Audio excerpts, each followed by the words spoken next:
Eto, tara tingnan po natin yung ginagawa nila rito sa may dagat. Ito yung mga kontraktor na nag-aasikaso ngayon dito sa may HDP pipeline. Dito po sa may Padre Paura Outfall. Yung kung mapapansin niyo po yung HDP pipeline na naroon po sa may Remedios, kaya kakabit po yun dito. Kaya ngayon po ay nagpe-prepare na po sila rito.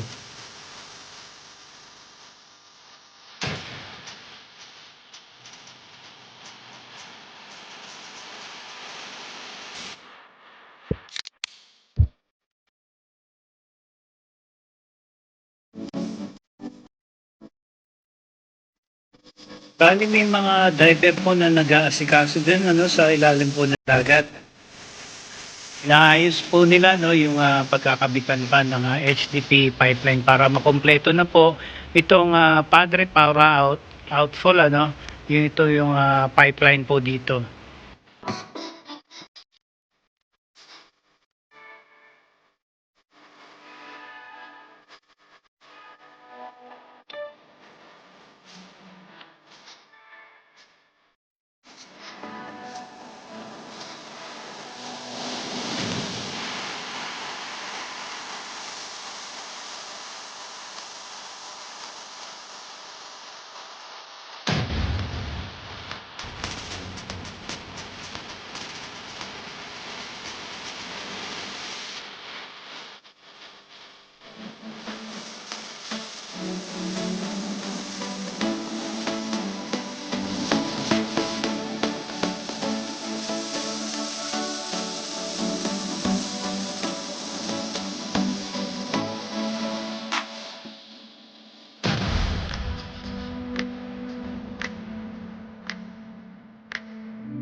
Okay, ito na po no, yung progress na gaganap po dito.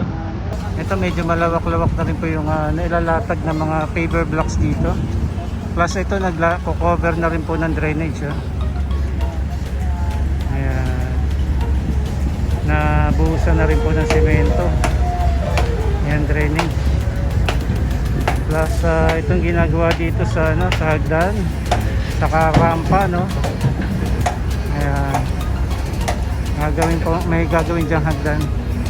Tapos dito nagtatanggal na rin ng mga ano po rito, mga bato para malagyan na rin to ng mga paver blocks. Ito yung mga luma kasi naririto yan. Lapit-lapit na rin. Tapos itong gate, ito na po sliding door. Hindi ito yung gate pa-slide yung ano rito, pintuan.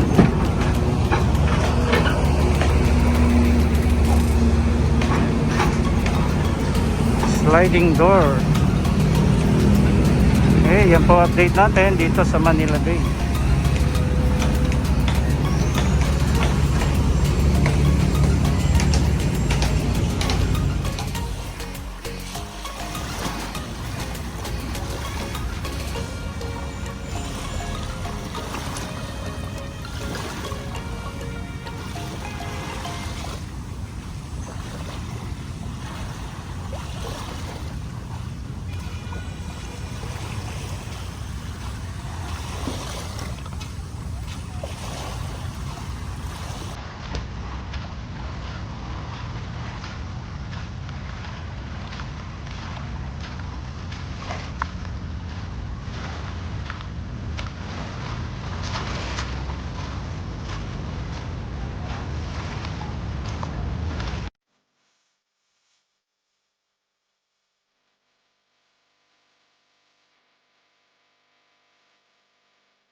Hindi daw nakakain sila, hindi daw nakakain ito. Kain lang. Pag kinain mo ito, malamang hindi ito lalabas. Mananatili sa iyong pinapupunan ito hanggat nabubuhay ka. Sino bang nagsabi nga pwedeng kainin ito? Kaya nga. Sabi nila gusto nilang bigas. Ba't laging bigas na lang? Hindi pwede, kalan muna. At kaldero bago bigas. Hindi. Hindi Yes, mo yes. maluluto yung ano, yung Hindi ba pwedeng baso muna? At plato? Yeah.